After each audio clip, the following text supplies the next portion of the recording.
NTN 24 está con los protagonistas de la noticia. A esta hora establecemos contacto en Río de Janeiro, Brasil, con Antonio Carlos Costa, presidente de la ONG Río de Paz, organización que promueve las manifestaciones contra el dinero público invertido en el Mundial.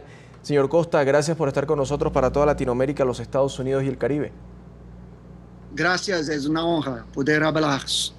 Muchos se están preguntando qué tan justificadas son estas manifestaciones de calle, si también es cierto que si se invierte mucho por parte del gobierno en los estadios y demás, también es mucho el dinero que van a recibir por los espectadores, por los turistas, por las asociaciones. ¿Qué tiene de malo allí si se va a recuperar supuestamente ese dinero? Yo pienso que el gobierno brasileño subestimó la conciencia social del pueblo brasileño, porque cuando las arenas esportivas magníficas surgieron, la población fez un contraste entre el esplendor de los estadios de fútbol y la situación de las escuelas, de los hospitales, de la seguridad pública. En los últimos 10 años, medio millón de personas fueron muertas en Brasil.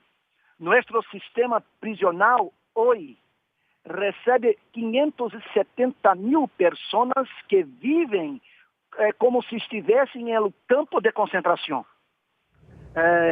Mitad de las casas do Brasil não tem acesso à rede de esgoto. E, ao mesmo tempo, nós somos a 7ª economia do mundo. É a maior característica, o maior sinal da patologia social e política que nós enfrentamos é o fato de que somos a 7ª economia do mundo e, ao mesmo tempo, o 85º país em índice de desenvolvimento humano. Por lo tanto, o que chocou, o que machucou, o que tocou o coração do povo brasileiro foi ver vontade política para a realização de uma competição esportiva de 4 semanas, num contexto em que milhões de pessoas vivem uma vida subhumana. Eu vengo ahorita de uma favela de Rio de Janeiro, onde nós trabalhamos, e foi muito interessante observar como a população separa claramente a paixão pelo futebol e a política. Eles dizem que o futebol é a única coisa que esse país nos dá. Nós não podemos deixar de participar da Copa do Mundo, pero ao mesmo tempo não aceitamos o que o governo fez com nós, investindo 30 bilhões de reais numa competição esportiva, quando nossas crianças não têm acesso à educação de qualidade, não há canchas esportivas em las escolas, e pessoas hoje morrem literalmente em las filas de hospital aguardando atendimiento. Ahora le quiero preguntar, todas estas protestas surgen en medio precisamente de esta coyuntura del desarrollo del Mundial. Le quiero preguntar, si Brasil no hubiese sido la sede, ¿también hubieran tenido lugar estas protestas, estas manifestaciones? Hoy yo escuché en una comunidad pobre de Río que si el Brasil no ganar, a situação vai ficar bem complicada, vai ficar bem difícil, porque a única razão por la qual a população vê um sentido em la Copa do Mundo é a seleção brasileira ganhar. Se não ganha, pessoas vão... O que eu escutei hoje em uma comunidade pobre é que as pessoas vão para as calles, elas vão protestar. Nós estamos vivendo um tempo bem difícil. Nossa presidente não foi feliz em seu discurso em cadena nacional. Eu penso que ela foi um pouco arrogante e não pediu perdão a los milhões de brasileiros que estão indignados. A população está claramente dividida e as razões são justas. Ahora, o governo dijo que a Copa do Mundo seria realizada com o dinheiro da iniciativa privada, não foi. Ele disse que as arenas esportivas sairiam por preço menos custoso que foi em realidade. Señor As Costa, obras foram...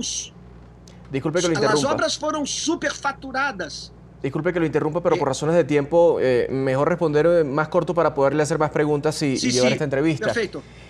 Señor Costa, le hago la siguiente pregunta. ¿Qué pasaría si Brasil llega a ser campeón de este mundial con respecto a Dilma Rousseff? ¿En algún momento su imagen va a mejorar o va a ser condenada si la selección pierde? Y a esto le agrego y le reitero parte de la pregunta que le venía haciendo Laura, es precisamente qué hubiese pasado con Brasil si en alguna oportunidad no se llevara el mundial en esa nación. ¿Seguirían las protestas independientemente de un mundial o hubiesen estado calmados? Se uma coisa que nós podemos falar com alegria sobre o país é a transformação que houve ano passado. Nós vivemos hoje em outro país. Uma verdadeira democracia e a sociedade conectada à internet. Não há futebol que possa eliminar a indignação e a percepção que houve uma grande inversão de valores na Copa do Mundo. A vontade política, a disposição por realizar esta competição num contexto de miséria, de milhões de pessoas que trabalham 10 horas por dia, gastam 4 horas em trânsito em las grandes cidades, trabalhando 6 vezes por semana para receberem $250 por mês, são escravos. E isto é muito claro. E, ao mesmo tempo, a população entende que o problema não é econômico. Há dinheiro, o país é de dimensão continental, 7ª economia do mundo, pero a distribuição é trágica. E nosso Congresso está em las manos de las grandes corporações. No outro dia, senador muito famoso me encontrou em aeroporto e eu penso que ele me disse alguma coisa que não está muito lejos da realidade, que 5.000 famílias ricas que detêm 60% da riqueza nacional mandam em nosso Congresso. As pessoas estão indo para as calles porque não temos parlamentares que falem pelo povo, que não supervisionam o trabalho do governo, do executivo. Sí, pues muchísimas gracias, señor Antonio Carlos Costa, presidente de la ONG Río de Paz, organización que promueve las manifestaciones contra el dinero público invertido en el Mundial por la administración de Dilma Rousseff. Muchísimas gracias por haber estado con nosotros. Gracias.